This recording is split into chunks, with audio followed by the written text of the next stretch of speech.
그 영광이라는 데가 호남이고 예. 특히 또 이낙연 전 대표의 고향이기도 하고 네. 그전에도 무소 선택을 많이 했던 지역이라 그분들이 뭐 진보당이나 조국혁신당을 민주당의 대안으로 생각까지는 안 할 겁니다. 다만 그 메시지는 아닐 것 같고 만약 그런 결과가 나온다면 우리가 지금 이재명 대표한테 좀 서운하고 화가 났다. 저는 뭐 지금 타이밍은 조금 그러긴 이르기 때문에 네. 민주당이나 국민의힘이 그래도 뭐 차이가 어떨지 몰라도 이길 수 있는 가능성이 좀 더 있는 거 아니냐 이렇게 보지만 그러나 이제 지는 경우가 온다면 그 네. 메시지는 영광에서의 메시지는 우리는 지금 이재명 대표로는 정권 교체가 힘들 것 같고 이재명 대표의 민주당이 이렇게 계속 가서는 안 된다 이런 신호니까.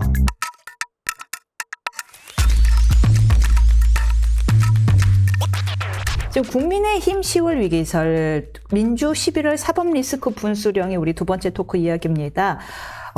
많은 여론들이요, 이제 10월 위기설, 이야기를 하고 있습니다. 여권. 왜냐하면은 이제 국정감사가 본격화되면서 파산 공세가 시작이 될 것이다. 김 여사와 관련된 여러 증인 혹은 참고인들이 출석될 수밖에 없고 며칠 뉴스가 나올 것이다. 이런 상황에서 지금 선거, 부산 금정구 선거마저 위태로운데 이렇다면은 여권 굉장히 위태롭지 않겠느냐라는 예측들이 나오고 있는데 어떻게 보시나요? 그러니까 1년 전에 11억 보궐선거 강서구청장 선거 졌잖아요. 그게 네. 이제 완전 충격적으로 가라앉는 그 출발점이 됐는데 네. 그 뒤에 뭐 한동훈 대표가 들어와서 또 보궐선거 첫 번째 보궐선거 진다면 그 충격파는 이루 말할 수 없을 겁니다. 그러기 네. 때문에 위기감이 있을 거고 위기감이 있으면 또 결집도 좀 하는 거고 예. 또 민주당도 그 김영배 의원이 조금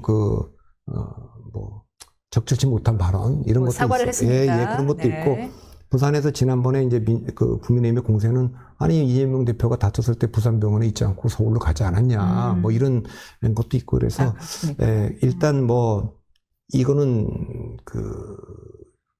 좀 나와봐야 알겠지만 약간 좀 그래도 국민의힘이 지는 일 그런 정도까지 위기는 아니지 않느냐 그런 생각도 저는 개인적으로 하죠. 최근 여론조사에는 뒤집혀졌더라고요. 아 그래요? 예, 불리한 걸로 나와갖고는 그래서 한동훈 대표의 발언 수위가 더 세진 건 아니냐라는 해석이 있거든요. 여론조사에서까지 역전이 돼버린 바람에요. 여론조사는 아까도 말했지만 여론을 정확히 반영하는 게 하나 있고 두 번째는 표집 과정에서 가소 표집, 가대 표집이 좀 있기 때문에 네. 그건 좀 봐야 돼. 그러나 이제 대통령 지지율이 워낙 낮잖아요. 네. 35% 부정평가가 긍정평가 35 미치고 부정이 55를 넘어가면 선거를 이길 수 없다고 보는 건데 지금 여기 부산이 부산도 그렇게 돼 있을 거예요. 지금 20%대고 부정이 70%대 있다고요. 네. 이제 그런 점이 이제 위기 요인이긴 한데 여당이고 야당이고 간에 지금 조금 결집해야 될 시간이지 분열할 시간은 아니다 하는 게 좀 있어서 좀 더 봐야 될 것 같습니다. 지금 부산대 말씀 주셨는데 그게 양날의 검일 수 있겠네. 부산대가 거기 있다 보니 금정구 내에 있다 보니까 젊은 사람들이 많아서 민주당 측에서는 젊은 사람들이 많아서 우리한테 유리하다라고 해석을 하고 있고 또 말씀하신 대로 또 반대쪽에서 여당 쪽에서는 무슨 소리야 부산대 싫다고 헬기 타고 서울 온 사람이야 너네 이거 잊었어? 라고 할 수도 있고요. 근데 어쨌든 제가 거기 자세한 데이터를 안 보고 있지만 여론조사를 보면 젊은 층에는 아무래도 민주당이 조금 더 유리할 거고 고령층에서는 국민의힘이 좀 더 유리할 텐데 투표율은 아무래도 조금 이 보궐선거에 고령층들이 좀 더 유리할 수 있으니까 그것까지 감안을 해서 봐야 되겠죠. 사전 투표율이 부산 금정구가 한 20%대 나왔어요. 사전 투표율이. 이거는 어떻게 해석해야 되죠? 금정과 강화는 이제 30%에 좀 못 미치는, 못 미치는 20%대입니다. 그러니까 일반적으로 우리가 볼 수 있는 거예요. 근데 금정구는 지난번에 2022년 지방선거가 굉장히 낮았어요. 전국적으로 투표율이 51%가 안 됐거든요. 네. 그런 점을 감안하면, 이게 지금, 40%대, 정도. 총? 예, 그럴 수 있는 정도의 투표율을 지금 보이고 있어요. 왜냐하면 그 사전투표는 지금 할 때마다 계속 올라갔었거든요. 네. 그래서 그게 이제 누가 더 많이 투표장에 나왔느냐. 그것 때문에 지금 현재는 제가 예측을 못하겠어요. 가장 예측이 안 되는 건 아까 말한 사전투표율이 10%도 안 되는 지금 교육감 선거. 교육감 선거는 이거는 굉장히 낮은 거죠. 굉장히 낮다. 그러니까 이렇게 된다면 투표율이 30%도 총투표율이 30%도 못 넘는 서울시 교육감은. 그런 건 나머지 지금 선거들은 다 40, 50%대 이상. 영광 곡성은 거의 대통령 선거처럼 치러질 것 같고. 굉장히 뜨거운데 그 얘기 하기 전에 잠깐 그냥 먼저 서울시 교육감은 그럼 보수 입장에서 굉장히 불리한 거 아닌가요? 왜 투표층도 나오지 않았다는 얘기가 되고 게다가 심지어 분열돼 있잖아요. 보수는 뭐 분열되지 않고 사실상 조전혁이라는 후보로 단일화되어 있는 거 이게 거의 처음 있는 일이죠. 이게 거의 처음 있는 일이고 지금까지 윤호상 후보는 의미 있는 후보들은 없고 그 조전혁 후보가 여러 번 나와서 이제 인지도도 좀 있고 반대로 이제 진보 측을 대변한다고 정근식 그 후보는 조금 상대적으로는 이제 좀 인지도가 좀 떨어져 있는 거고. 근데 교육감 선거가 정당이 개입을 못하기 때문에 그냥 하는데 이게 기호가 없어요. 기호가 없고 투표소마다 순환 투표가 돼 있습니다. 그러니까 1, 2, 3, 4 하다가 뭐 2, 3, 4, 1 이런 식으로 다 번호가 계속 돌아가죠. 똑같은 식으로 돌아갑니다. 그래서 랜덤으로 돌리기 때문에 그 모든 투표를 하는 쪽에서는 다 달라요. 투표용지가. 그러니까 뭐 임 변호사가 사는 지역하고 제가 사는 지역에 투표하러 가면 투표용지에 찍혀있는 이름의 순서가 다릅니다. 처음 알았어요. 처음 알았어요. 우리 정치대학 가시는 분이 이걸 처음 알았다. 그러니까 이제 수강생의 적용을 갖고 있어요. 아, 그래요? 그럼 친절하게. 예. 그 옛날에는 뭐 가나다 순으로도 하다가 뭐 기호 추첨도 하다가 다 불공정하다 그래갖고 지금은 그냥 랜덤하게 돌립니다. 사실 외국에는요, 선거할 때 기호 없는 나라가 많아요. 그러니까 그냥 이름 보고 찍는 거예요. 우리도 좀 그렇게 하자. 그게 교육감이 이게 가능하잖아요? 다른 것도 가능하지 다.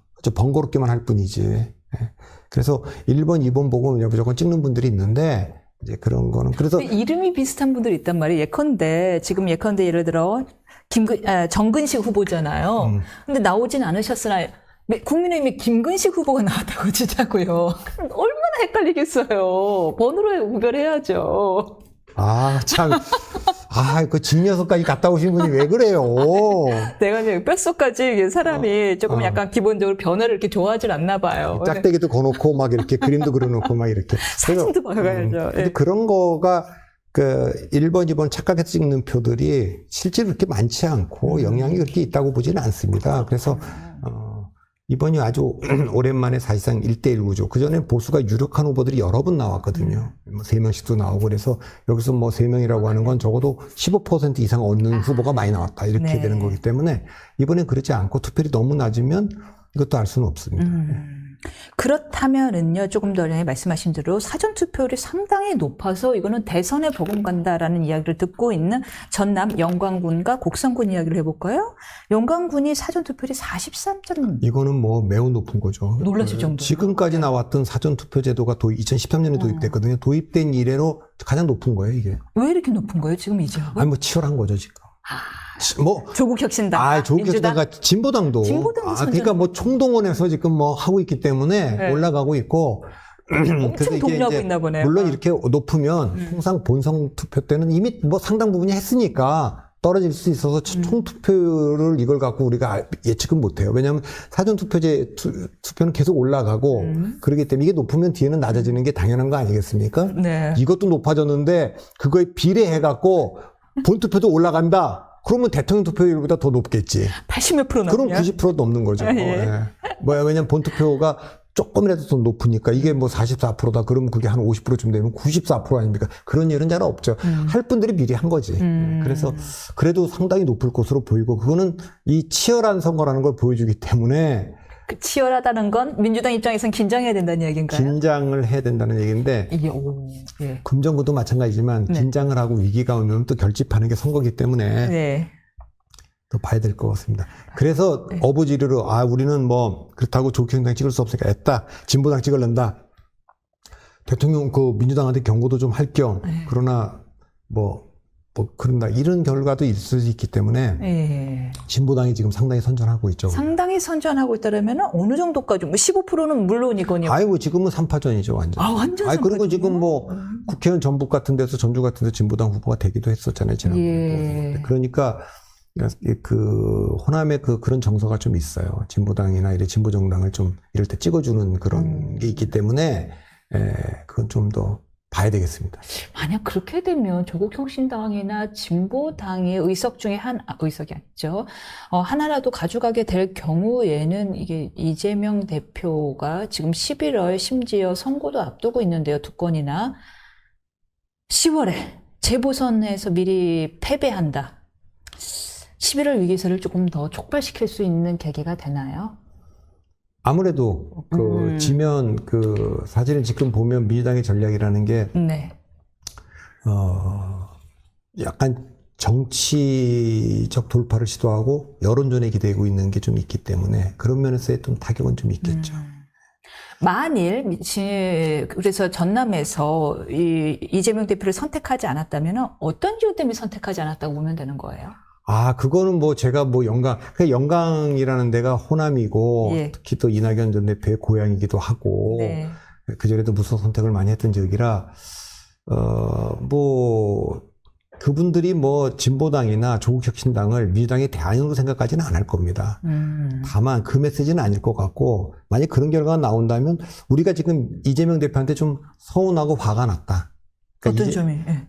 그런 것이 반영되면 그런 결과가 나올 수 있다는 거죠. 네. 만일에 지금 이재명 대표의 민주당이 지는 경우를 지금 상정하는 거 아니겠어요? 네. 저는 지금 타이밍은 조금 그러기엔 이르기 때문에 네. 민주당이나 국민의힘이 그래도 차이가 어떨지 몰라도 이길 수 있는 가능성이 좀 더 있는 거 아니냐 이렇게 보지만 그러나 이제 지는 경우가 온다면 그 네. 메시지는 영광에서의 메시지는 우리는 지금 이재명 대표로는 정권 교체가 힘들 것 같고 이재명 대표의 민주당이 이렇게 계속 가서는 안 된다 이런 신호니까 그거는 호남에 대한 홀대, 그러니까 민주당이 갖고 있는 지금 이재명 대표가 호남 사람도 아닌데 호남 사람이 아니어도 처음에 이제 문재인 대표도 아주 혼나고 나서 2016 총선 지고 나가고는 대통령 되고 나서는 호남을 굉장히 중용했거든요. 그러니까 호남의 요구는 두 가지 아닙니까? 정서는 첫째, 반드시 정권 교체를 해야 돼. 누구든 그게 노무현이든 문재인이든 이재명이든 PK든 TK든 상관없다. 정권을 갖고 와야 된다. 민주당으로. 이게 첫 번째 우리 호남 사람들이. 두 번째 그 민주당의 중심이 호남이다.